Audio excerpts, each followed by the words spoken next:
क्या आपके घर परिवार में खेती होती है? क्या आप अन्न खरीदते हैं? किसान सड़कों पर मोदी सरकार का विरोध क्यों कर रहे हैं? मोदी सरकार ऐसे कौन से बिल लेकर आई है जिसकी वजह से किसान नाराज हैं? क्या वाकई मोदी सरकार किसानों का बुरा कर रही है या फिर किसान विरोधी दलों की राजनीति का शिकार हो रहे हैं? क्या इन नए कृषि बिल से आम आदमी की थाली पर कोई फर्क पड़ने वाला है? इन तमाम सवालों के जवाब हम आपको इस वीडियो में बेहद सरल, सहज और आसान भाषा में बताएंगे। इस वीडियो को देखने के बाद हर आम आदमी को ये समझ आ जाएगा कि मोदी सरकार जो नए कृषि सुधार बिल लाई है उनमें क्या है, उससे किसानों को क्या फायदा होगा या फिर उन्हें नुकसान होगा। चलिए इसे समझते हैं। संसद ने रविवार को 2 बिल पास किए। पहला बिल है कृषि उपज व्यापार और वाणिज्य विधेयक 2020, जबकि दूसरा बिल है कृषक कीमत आश्वासन समझौता और कृषि सेवा पर करार विधेयक 2020। लोकसभा में ये बिल पहले ही पास हो गए थे। रविवार को ये राज्यसभा से भी पास हो गए। विपक्ष लगातार आरोप लगाता रहा कि ये बिल किसान विरोधी हैं और सरकार इन बिल के जरिए पूंजीपतियों को फायदा पहुंचाना चाहती है। लेकिन क्या इन बातों में सच्चाई है? चलिए इसे विस्तार से समझते हैं।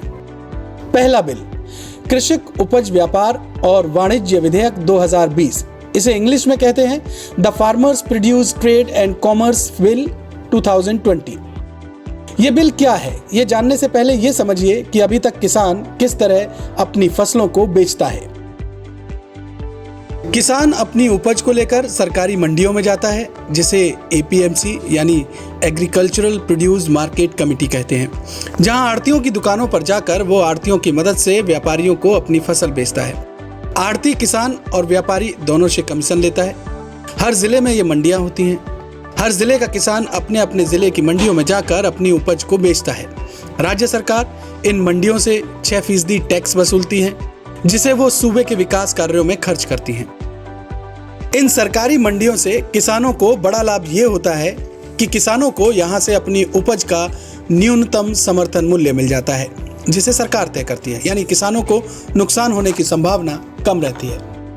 लेकिन अब नया कानून कहता है कि किसान केवल अनाज मंडियों में ही नहीं बल्कि मंडियों से बाहर भी अपनी उपज को बेच सकता है। सरकार का कहना है कि इससे किसान अपनी फसल को लेकर व्यापारी से बार्गेन कर सकता है।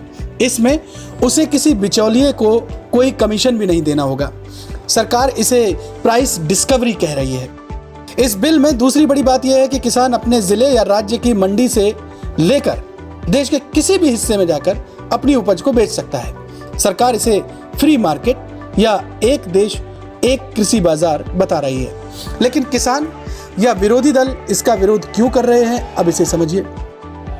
विरोध करने वालों का कहना है कि साल 2006 में बिहार में सरकारी मंडियों को हटाकर इसी तरह का मॉडल लाया गया था, लेकिन बीते 14 सालों में ये मॉडल बिहार में ऐसा पिटा कि बिहार के किसान अपनी फसलों को बेचने के लिए हरियाणा या पंजाब जा रहे हैं, क्योंकि उन्हें अपने सूबे में उचित दाम तक नहीं मिल रहे।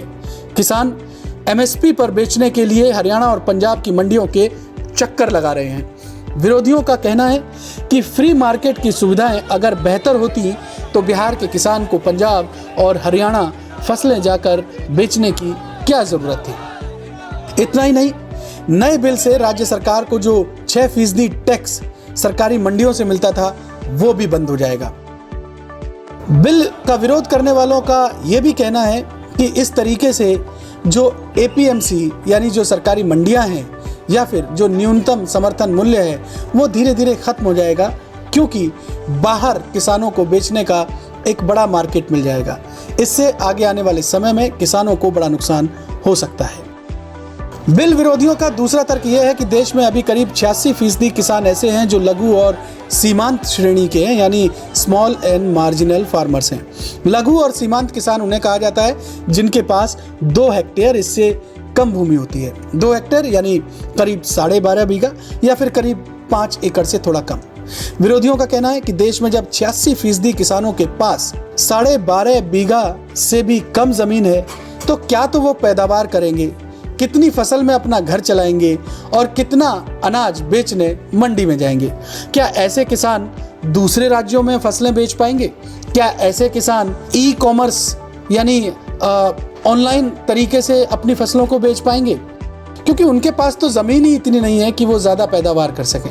चलिए अब ज़रा दूसरा बिल समझ लेते हैं जिसका विरोध किया जा रहा है। यह बिल है कृषक कीमत आश्वासन और कृषि सेवा पर करार विधेयक 2020। इसे इंग्लिश में the farmers agreement on price assurance and farm service bill 2020 कहा जा रहा है।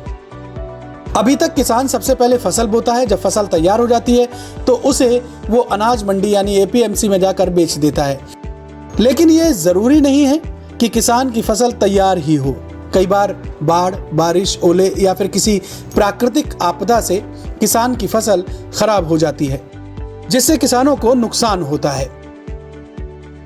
नए बिल के तहत सरकार कॉन्ट्रैक्ट फार्मिंग लाने जा रही है। इसके तहत फसल के बुआई से पहले ही किसान और व्यापारी के बीच एक रिटन एग्रीमेंट होगा जो किसी एक फसल को लेकर होगा। इस अनुबंध में यह तय हो जाएगा कि फसल पकने पर किसान उस व्यापारी को कितने में फसल बेचेगा। यानी फसल खरीद का मूल्य फसल की बुआई से पहले ही तय हो जाएगा। सरकार कहती है कि इससे फसलों को लेकर जोखिम कम होगा, किसानों को फसल बेचने के लिए इधर उधर भागना नहीं पड़ेगा, फसल के भंडारण की जरूरत नहीं पड़ेगी, बेचने की टेंशन से किसानों को मुक्ति मिलेगी, बिचौलिए और आड़तियों की भूमिका भी खत्म हो जाएगी।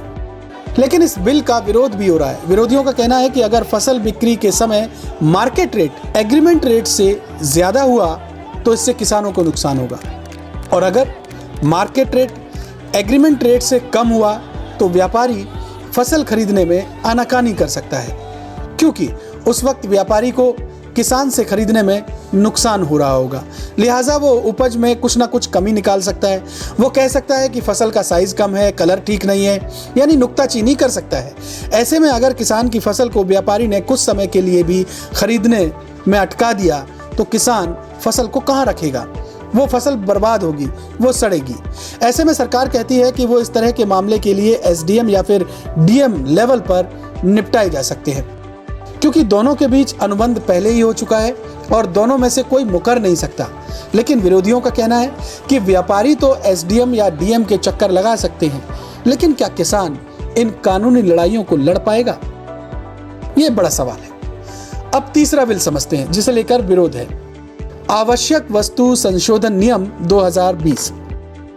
असल में ये एक्ट साल 1955 में लाया गया था। उस वक्त देश में पैदावार काफी कम थी, व्यापारी जमाखोरी करते थे और मोटी रकम पर सही समय आने पर बेच देते थे, यानी बढ़े हुए दामों में बेच देते थे। अमेरिका से अनाज मंगाया जाता था।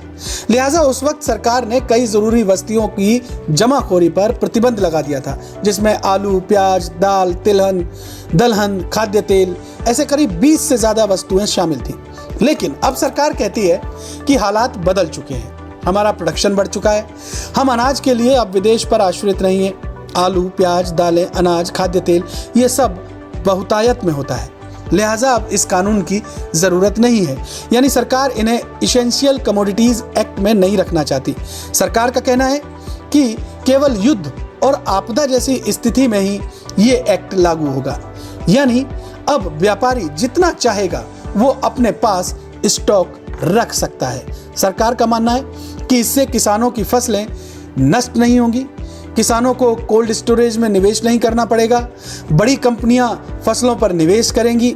लेकिन विरोध करने वालों का कहना है कि इससे व्यापारी किसानों से सस्ते दामों में स्टॉक खरीदेगा और फिर जब मार्केट में उन वस्तुओं की कमी आएगी तब वो उन्हें उच्च दामों में यानी बढ़े हुए दामों में बेच देगा। इसका खामियाजा आम आदमी को होगा, जबकि फायदा उनको होगा जो बड़े व्यापारी खरीद में शामिल होंगे। युद्ध और आपदा जैसी स्थिति में ये नियम लागू नहीं होगा, ऐसा सरकार अभी कह रही है। यानी युद्ध और आपदा जैसी स्थिति में जमाखोरी पर प्रतिबंध लग जाएगा, पुराना नियम लागू हो जाएगा। विरोधी दलों का यह भी कहना है कि इन बिल के जरिए सरकार एपीएमसी यानी सरकारी मंडियां खत्म करना चाहती है। वो एमएसपी यानी न्यूनतम समर्थन मूल्य भी खत्म करना चाहती है, कि जिससे आगे आने वाले वक्त में किसानों को नुकसान होगा और पूंजीपतियों को फायदा। हालांकि सरकार इस बात को पुरजोर तरीके से कह रही है।